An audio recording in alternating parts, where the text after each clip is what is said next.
Thank you. Okay, so now we will be continue with the first panel for today, engaging with the underserved population, what works, and it will be moderated, you already know him, by Professor Shaun Treweek and his lovely energy. Thank you so much.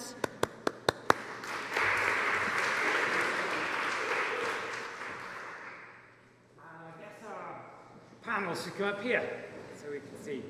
So Josephine and Pamela and Jitka. Okay, so we're going to have about 45 minutes. You're going to give me a microphone, aren't you?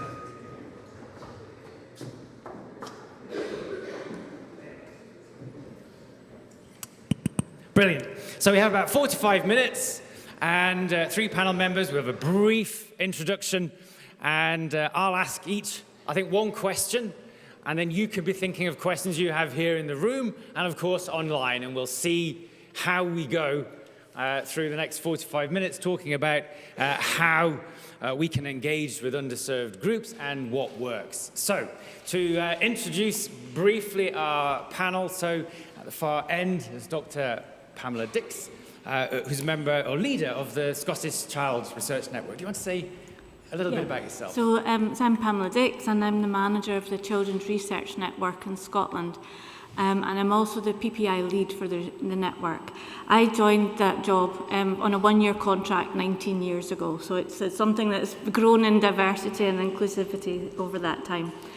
My role is to facilitate, to support clinical trials in Scotland, bringing all in paediatrics within all specialties within paediatrics, and really to make sure that Scotland is represented in the world stage when it comes to clinical trials. But also I do a lot of work. I'm one of the founder members of European Young Persons Advocacy Group Network, and very much about making sure that parents and patients are represented in the design and the conduct of those clinical trials. And I'll pass on. Thank you, Pamela. Thank you. And Josephine Tapper, who you've already met, but EUPATI fellow based at King's College. Do you want to say a little bit for this? Yeah, just to reiterate, beyond being a patient, I've been a panel member on the NIHR awards, so AI up to 4 million and innovation, which is a buzzword. I also lead on patient and public initiatives in South East London and for an International Gynecological Association, and also do a lot of work with the MHRA. So thank you.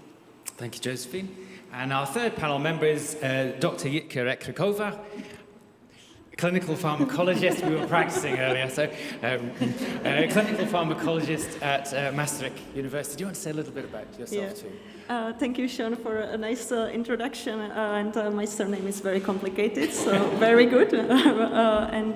I started to work as a project manager of clinical trials several years ago, but now I moved more on the side of the designer of clinical trials. So I'm working as a clinical pharmacologist in ICU with critically ill patients, and so I participate in suggesting and designing in clinical trials in this population. And the second part of my work is teaching. So I'm teacher of clinical pharmacology in Masaryk University in Czech Republic. So I combine both practicing and teaching new generations. Thank you, Jitka. Thank you. Okay, so I've got a few questions here that I want to start just to warm us up. And the first person I'm going to ask is Josephine. And we heard earlier on about the importance of communication and how to, build trust. And I was wondering if you have any thoughts around what, in your experience, you think people, researchers like myself, need to think about to better communicate why trials are important to groups of individuals who in the past may have been ignored, completely forgotten, certainly underserved. That communication actually has to come from patients as well. So there's a role form. We've heard it earlier on today about people that look like populations and people that come from that same background. So in terms of researchers, in terms of staff who might have that lived experience, but also building relationships with people that can champion equitable research. Because if it just comes from the professionals without that experience, it won't always resonate with the best will in the world, even if you've sort of co-produced materials. I think with integrity, people need to sort of look at the person that's communicating and thinking, yeah, I identify with them in some way, shape or form, which someone with a professional attachment, formal professional attachment, might not have. So I would turn that on its head a little bit or sort of pivot round. So that would be my first thing. Thank you. And we might come back to, I'm sure we will come back to some issues around that. But I wonder particularly, Pamela, because you work with children, so thinking of what Josephine's just been saying, what are, in your view, the key differences with regard to working with children? I think everything that's been said today represents children as well. And they're different from adults, but they're also the same as adults when you design clinical trials. But I think we often, when designing a clinical trial, we're looking at the safety, the efficacy of a medicine, and that's obviously essential and vital. But the trial also has to meet the needs of the patients and the parents. And when we're talking about children, the difference is we're talking about whole families. So it's the parents that have to take time off to bring the children to clinic. It's the parents that might be, we have to look at social diversity. So if the parents are in a salaried job with a very supportive boss, that might be quite easy if there's two parents. If they're a single parent on an hourly rate with a not so supportive boss, that's a big issue. Every time they come to clinic, they lose money. Every time they have to sort of get favours to look after other children. So I think, one, we're talking about families, and I think secondly, it's about numbers, because children tend to be, our clinical trials are in rare diseases, when you look at it from a numbers perspective. So every child that's recruited to a clinical trial, it's essential for us that they stay in that trial. So we're looking at the retention as well. So we might have very inclusive recruitment, but if we don't have supportive clinical trials, we'll lose those families to that particular trial. And I think that also then looks at things like social diversity.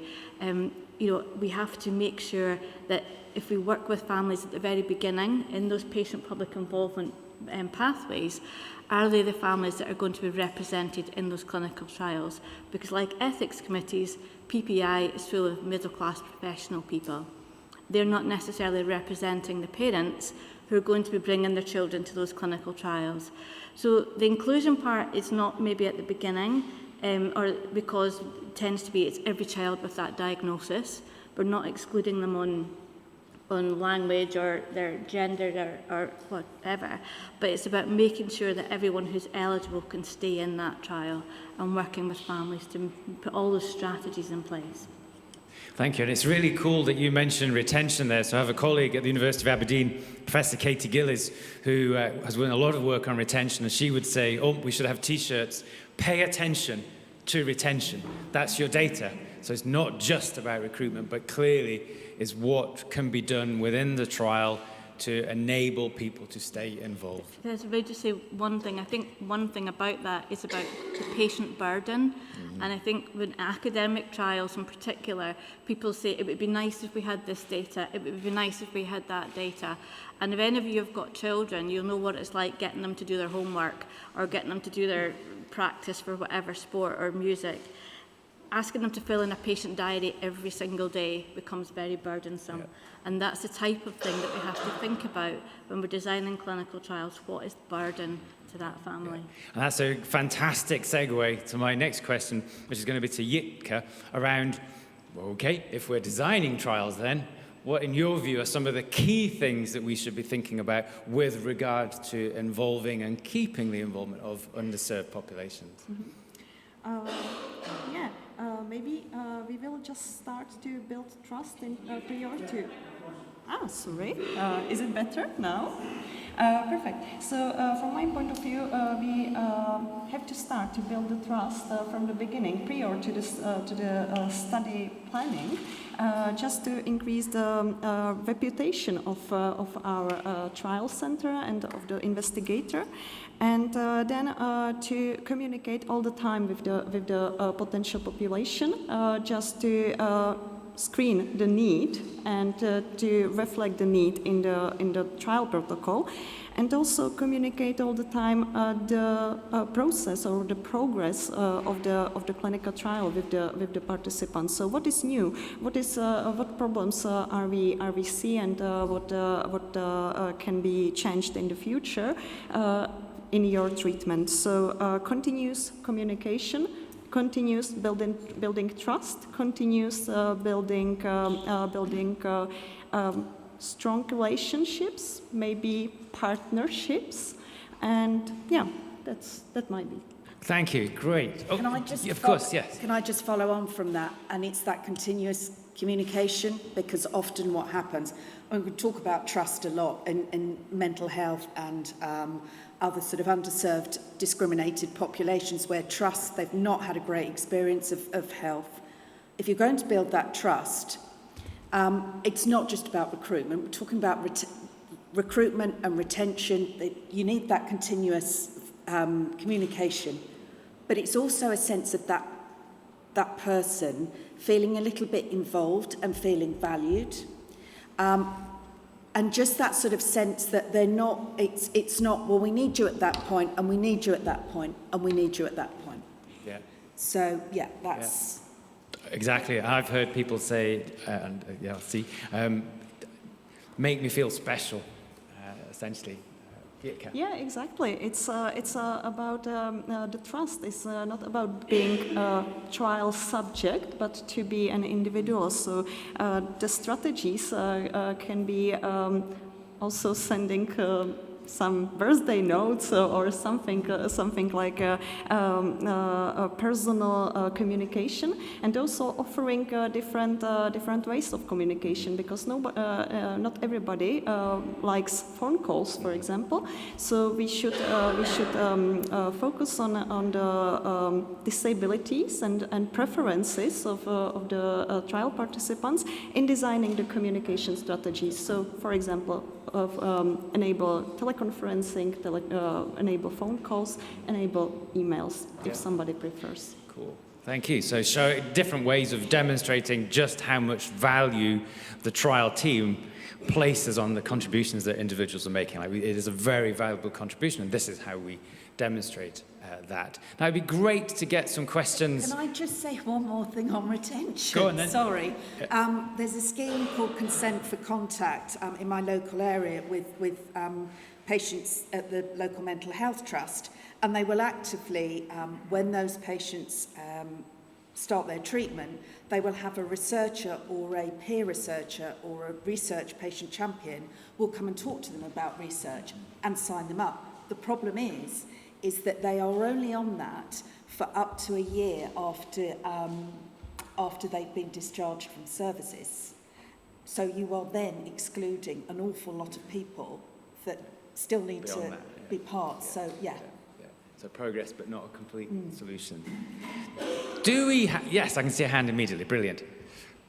This is Marta del Álamo from ECRIN. My question is about inclusion.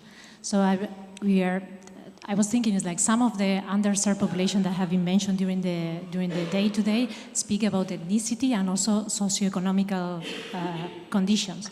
I don't know to what extent this is reflected in regular medical records that many times are used as a real-world evidence for software to pull possible candidates for clinical trials. So is this information, this is maybe for Jitka, because it's more maybe about methodology, but for any of you, is this taken in consideration that maybe there are certain groups that they don't appear maybe in the inclusion and exclusion criteria, like age, population, or pregnancies, but still would be interesting to be included as underserved groups, but we don't have an easy way to identify those patients through the medical records? So we'll start with Jitka. Do you want to? Okay, so I will just repeat if I understood correctly. Is it the question is about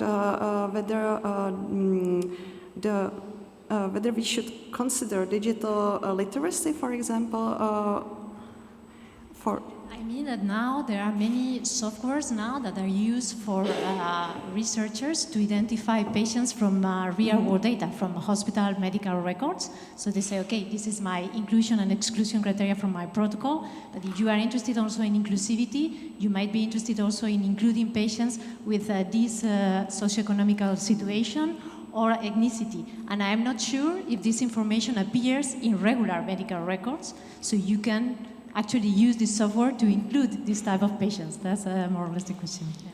So are the data available, essentially, I guess, is the key question. I would say that we don't have available data on whether we can't predict based on the data which are available in the system whether the patient would like to participate or not. So in this case, I see a gap in the currently collected healthcare data. And yeah, Pamela. So within paediatrics, that's not really so relevant because every child would be invited to a clinical trial directly through their clinical team because they would be known by that clinical team. We tend not to do large recruiting studies the way you do in adults.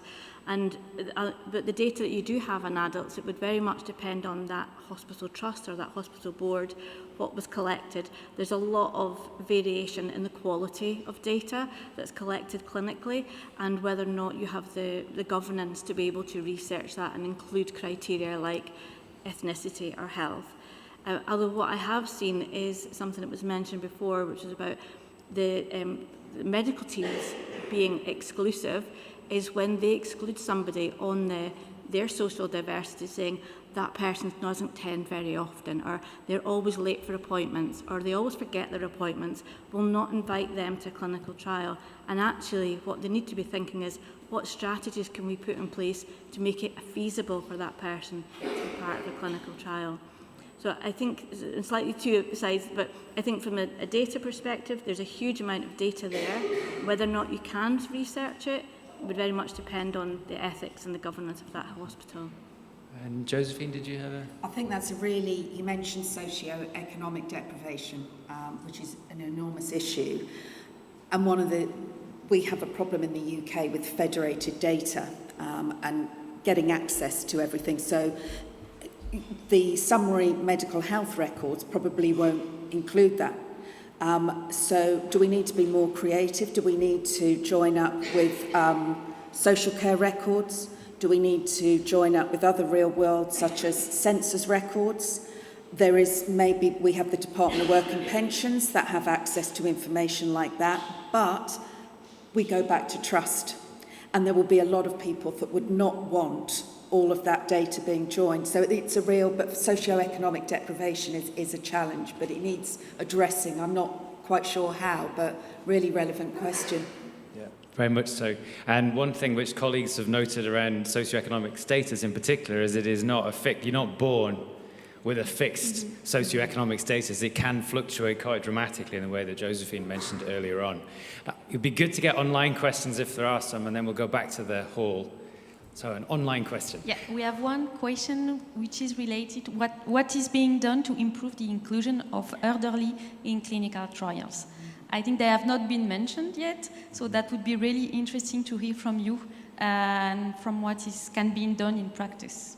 Thank you. So who would like to respond to that on involving the elderly in trial? I can respond not from my own perspective, but I certainly know that there are other colleagues who are working in care homes, because a lot of elderly people are working within care homes, looking at the the capacity and the ability for people to agree to clinical trials, looking at the legal aspects. I'm speaking from a Scottish perspective, but this is international, is looking at what are with regards to capacity to consent, who's consenting on those persons' behalfs, that capacity might change over the period of the trial. So how do you reconsent them to make sure that they still agree to participate?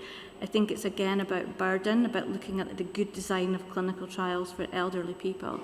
And so I think like the neuroprogressive network, the age and aging, these are all people who are looking at those areas of clinical trials. So I don't think they've been excluded, but again, it's about looking into health and social care partnerships rather than within the hospital environment, which we're probably all more comfortable with. Sure, thank you. And Josephine, did you have a comment? Yeah, there's a sort of quite a bit of emerging literature to say that, often there's a cut-off point of 65. Why that is, don't know, because 65, we were talking about it yesterday, 65 today is very different from maybe 65 30 years ago. With longer life expectancy, there's a major issue with drug safety because increasing polypharmacy and so on and so forth. We're seeing that with anticholinergics, and I think that actually it's quite discriminatory. But what's just been said about linkages with social care and so on and so forth are really, really important. And my own lived experience is my mother is 87 and she had a heart attack which was misdiagnosed. And even the clinician said, had we been able to sort of bring you on board, so we do need to look at sort of shifting that because of comorbidities in old age. But yeah, there's a great deal of literature on it. So I'm writing an essay on it now, so for my sins.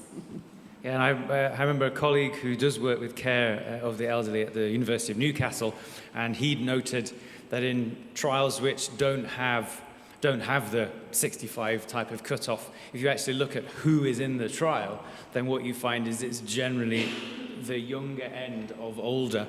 So there is a less effort, and perhaps some of the subjective criteria, there's some criteria around frailty and unwritten criteria that are used by those tasked with recruitment, which mean it's more difficult for older individuals to find their way into the trial because in some cases they're never given the opportunity. And also I think you talked earlier, Josephine, about families. And I do wonder whether that's something important, not only for trials within the older population, but to think of not just the individual, but working with families to get across the value of participation and certainly impaired consent. If you go to the Trial Forge website, there's work by Vicky Shepherd, who was the person I referred to earlier, who's done a lot of work on trying to make it easier to involve people with impaired consent or who may have impaired consent. I think you mentioned that earlier as well, Josephine. It may change, capacity may change. Jitka, did you have a comment? I have here just a note about a very important aspect of clinical trials in elderly, and that's complexity of the trial, because these people have problems, have logistical problems to reach the trial center. So the solution or the step how to organize clinical trials in elderly might be to involve new clinical trials, new clinical centers. So the local centers where the patients can go very simply. And in this case, digital tools might not be the solution. This is another point, which is the typical recommendation for logistical problems or logistical barriers for clinical trials, for example, in elderly. So digital tools in here, not a solution. Yeah, absolutely right. And I think there was if you remember the quote I had it with is Shoba Dawson, the one with the equity picture, the green picture. You need to have the perspectives of people who are like the people you want to involve in the trial, which would get across some of these challenges. There's no way I am dragging my mum or dad across town 3 times a week for 5 hours. You need to build that into the design. Pamela. Yeah, it's just it's almost the opposite perspective of that is that if the people assume that home visits are the answer to people not coming into hospital. And we did a survey of mums. They were coming in from being pregnancy right through to their children being 5 years old. And it was at a certain point of the trial, we asked them, do you want to come into the centre or do you want us to come to your home and do a home visit? And it was about 60% preferred to come into the centre, because we make this assumption that bringing someone into your home might be like our home. It might be a safe place, it might be a nice place, it might be somewhere you're quite happy to open your front door. Some people have got homes they don't want to open up to a clinical team. They think they're going to be judged. They don't know who else is going to be in the house on that particular day. They don't know about whether or not, they might have two other kids under 2 and not know what state the house is going to be in. So it's about asking people what they need and making it flexible within your protocol so that you can make it adaptable to each patient that's in that clinical trial. And being flexible, being able to change that as things change. And also, rather than, we talk about sort of satellite centres, but maybe looking like a hub and spoke, where they get their standard care delivered locally. So they've reduced that clinical time, but they come into a certain centre for the experts, maybe specialist care. I'm actually going to go to a different question, if that's okay, because I see a hand up. Derek.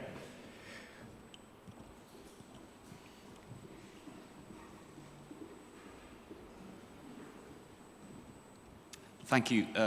My name is Derek Mitchell. I'm coming from the Synergist, but also involved in the READY project. And I'm struck, Shaun, by your 4 steps for success, ultimately. And I think of the 4 steps, we've talked about 3. We've talked about the who, the how are we doing, but we haven't really talked about the reporting aspect, how you would report on by really including underserved populations, how that evidence base can lead to better research and how that can be very transparently reported. Are there opportunities of change within the reporting of these practices that we can look at, that maybe there's examples coming from individual countries or maybe funders or ethics committees about how they've actually looked for the evidence that's coming through about the material impact and the benefit that these practices are bringing to research? Okay, thanks, Derek. So reporting, how to report this information. Who would like to have a shot at that? Josephine, I just think it should be, it should be part of the pro forma, for want of a better word. It just needs to be. And I can't really see why that's not happening now, because we're talking about sort of some of the, designing trials can be quite onerous, they can be quite sort of intensive, but that reporting, for me, I can't understand why it has to be. In terms of regulation, which isn't happening, funding, that's changing a little bit, internal industry, it's not difficult. But it needs, we evaluate everything else, we should be evaluating that too. Thank you. Jitka, Pamela, anything to add? I think it's a little bit like patient-public involvement, is that you often have to say that you're going to have patient-public involvement, or you're going to, but no one asks you what you actually do, and no one actually asks you what changes you made as a result of that, and what was the impact of it. So it's about not just ticking those boxes to say we're going to be inclusive and we're going to have it's about the funders, particularly, I think, saying, and the ethics committees actually, and saying, so what is that plan? How are you going to do it? What impact is it going to have? And what are you going to do if your plan doesn't work? Because, I think you're right, it's about the reporting, but it's also about someone asking those questions as you go on and towards the end, and not just getting away with ticking that box at the beginning. Thanks, Pamela. Jitka? Yeah, for me, it's very important, the context of the trial. So this is something what should be explained by the investigator. So why did we decided to follow these data and not these data? And when explained, then the evaluator, whether investigational review board or some funders can better understand who and why is the included population, and also these factors can be locally specific, as we heard previously. So reporting is something not general, like ticking boxes, as we just heard. It's something about the investigator effort and the evaluator's effort together, and reporting then is very specific for each situation. And I would just say, Derek, within the UK, So the UK's big public funder of trials, the National Institute of Health and Care Research, is now mandating the requirement to describe your diversity and inclusion plans at the submission stage. So you will have to provide those details. And the Health Research Authority, the sort of overall approvals agency, is going to ask for the same. It's currently not mandatory. It is with the funder, but not with the HRA. And the regulator is also asking, not mandatory yet. And those three organizations are tied together. So there is some recognition that there needs to be a plan. And then that plan, at some point, needs to be weighed up against what actually happened in terms of the reporting of it. And certainly the journal that I'm involved with, we currently are kicking about an editorial which will mandate some of this. So if you're going to shove in a protocol to the journal trials, you will have to provide a table of who you expect to be in that trial. And then that table would reappear in the trial results if you chose to send them to us. Okay, this is what you said, who was in it? And I think those are the sorts of changes, and these are they're not really onerous, it's just, this is better science, isn't it, Josephine? I mean, I sit on NIHR panels, and woe betide any organisation that comes and just ticks a box, because I will interrogate them and I will want to see a plan. And when they come back, if they're awarded funding and they come back for the next stage, I will want to see the difference between that plan. And so, yeah, absolutely. The NIHR are brilliant in that. There's still much work to be done, but they're setting the tone. Brilliant. Thank you for that question. Is there an online question that we could go to? Yeah, cool.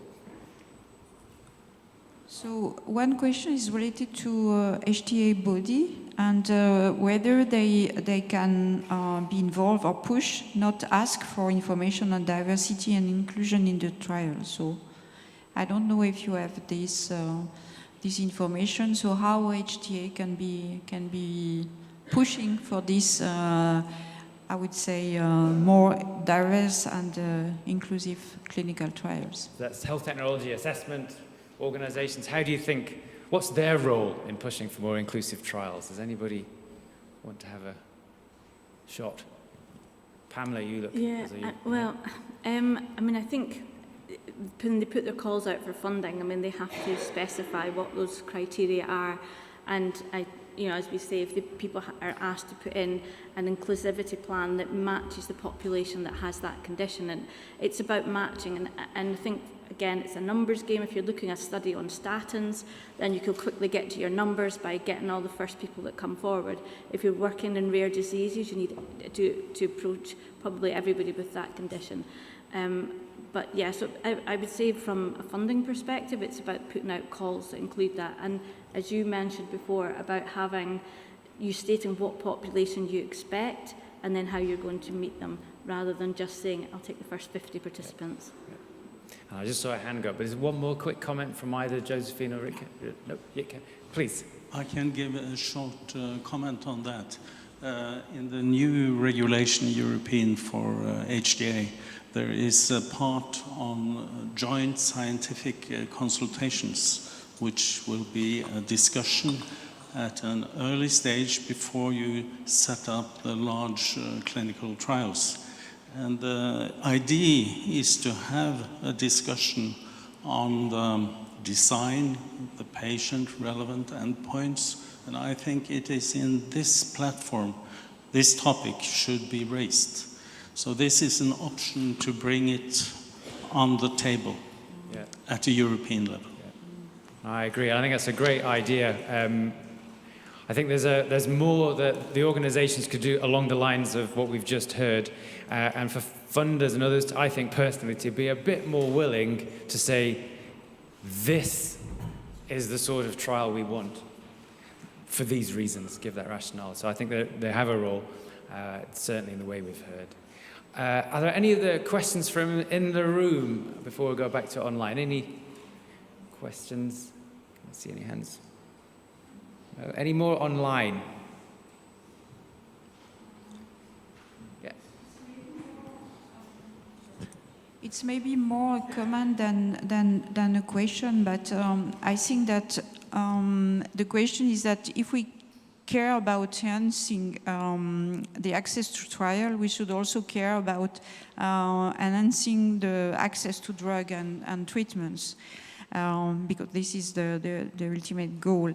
And so one question is how then we reach all these underserved or underrepresented community, how to reach them. I think that it was a little bit touched by Tamas earlier, but then where we go to find those population and really bring them on board.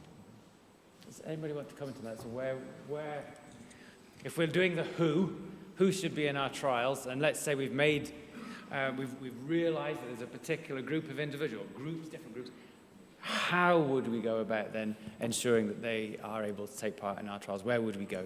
I think stakeholder mapping is really, really important. And I mean, I said before, it's not relying, relationships are quite important, and relationships can be easy. And he's actually sort of looking at communities which might live in more sort of challenging environments.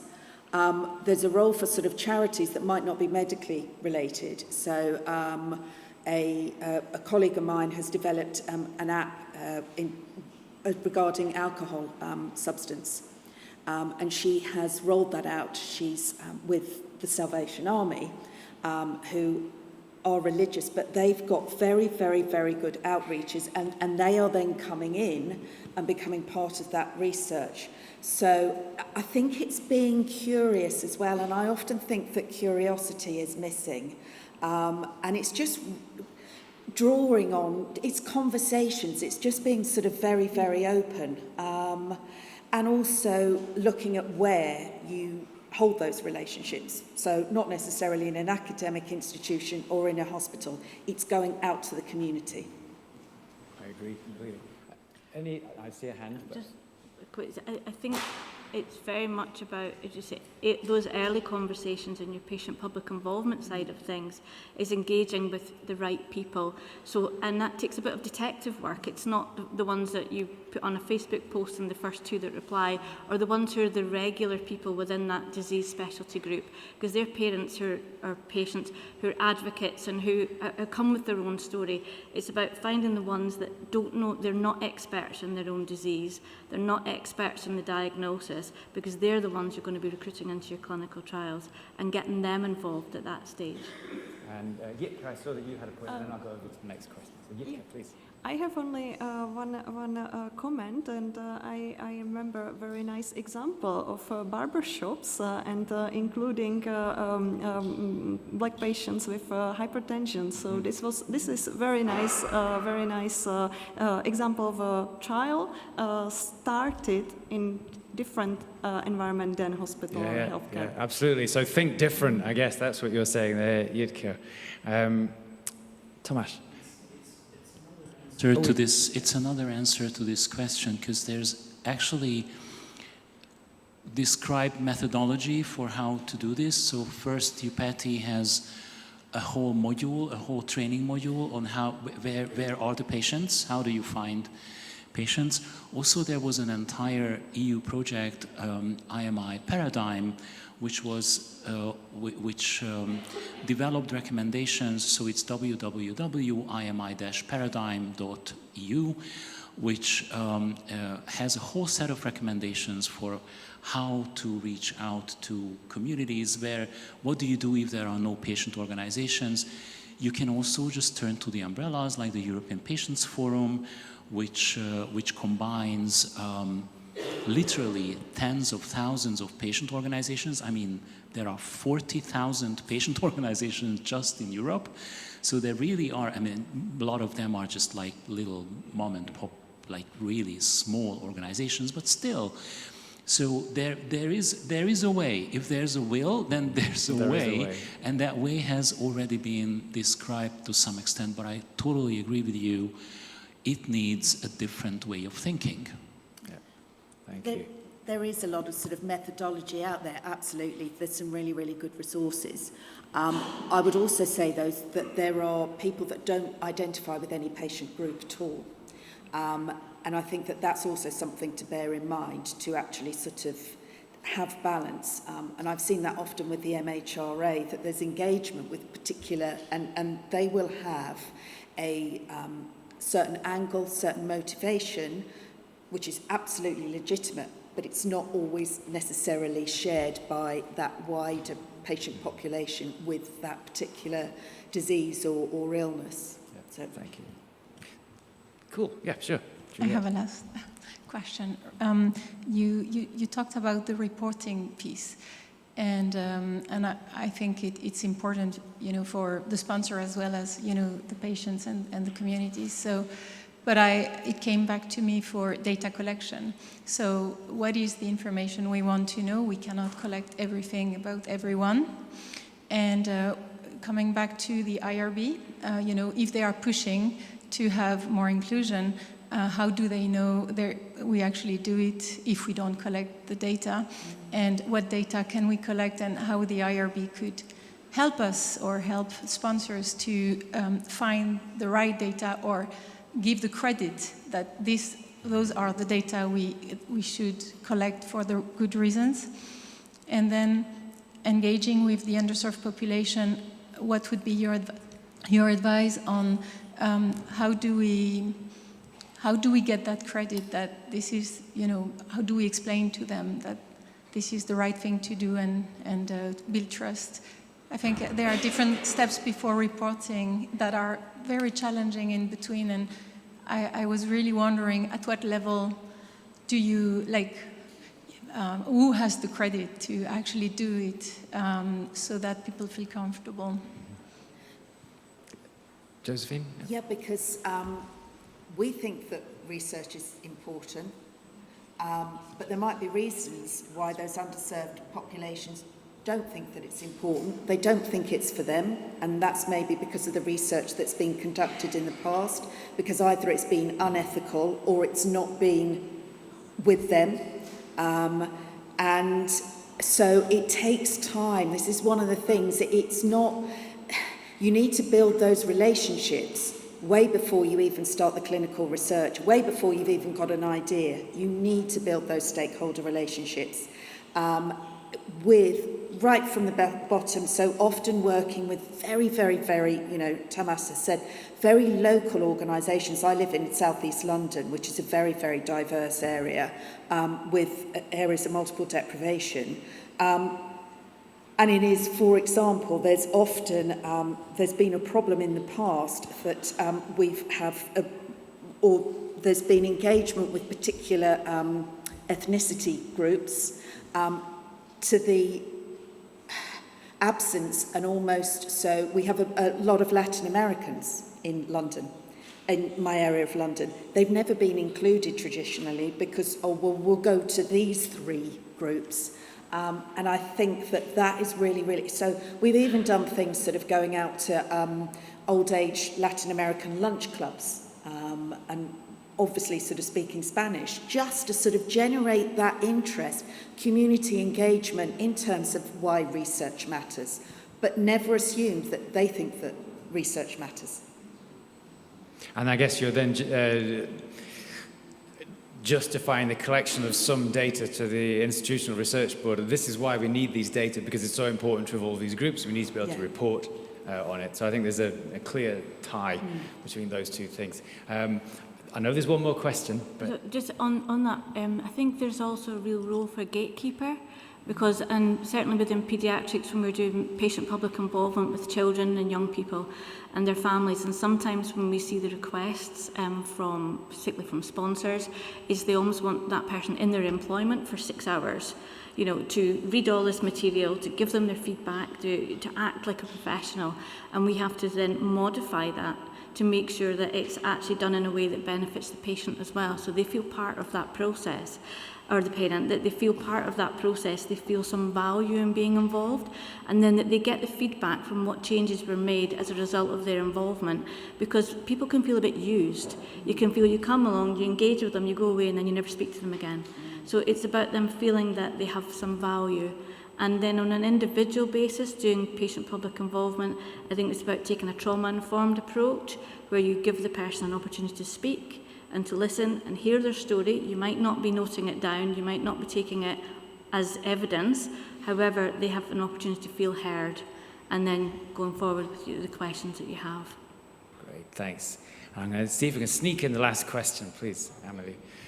So we are missing a lot of diversity in the patient population we include in our trial, partly because the questionnaire we use are often long, complex, and linguistically challenging, and maybe many of them overlap in content. Researchers often say they need to use this specific questionnaire to ensure comparability with other studies, and because these are the validated ones. So do you recognize this issue, and do you have any advice on how we could address it? This is a very pragmatic question. And I'm going to put this to you, Jitka. Put you on the spot for that one. That's a very difficult question for me because actually I don't work with questionnaires for the participants, because my participants are typically sleeping, critically ill. So I'm not sure whether I can answer this question. Okay. No problem. Pamela, Josephine, Pamela, please. So, I mean, I think probably they're talking about quality of life questionnaires there, which are validated, and I agree, I think they need to be re-looked at, and we always get this excuse that that's what's been validated. When you look at it from a child's perspective, it asks what you can't do. So it's like, can you walk? I was not able to walk, run, etc. It doesn't say, what can you do? So there's a real spin there as well, from the perspective and from their health. I think it's a big thing, and I think it's something that needs to be, maybe ECRIN's the place to take it forward, but I think the quality of life questionnaires need to be revisited, and I think, you know, just using Google Translate is not also suitable, because there's a lot of misunderstandings there. It's an absolutely real issue. I think we should be more willing, all of us, to challenge it in the way that Pamela is advising us to. We are almost at the end, but I wanted to end with one question to all of you, and if you can answer it really quickly, and that is top tip in essentially one sentence. And I'll start with you, Pamela, since you're at the end. Adaptable protocols. Brilliant answer. Josephine. Making sure that things are systematic, that they are from start to finish, wherever patients are involved, and that will hopefully mitigate against attrition. Yeah, brilliant, thank you. And Jitka? Not one size fits all. yeah, absolutely. So thank you very much to our panel. Thank you very much for your questions.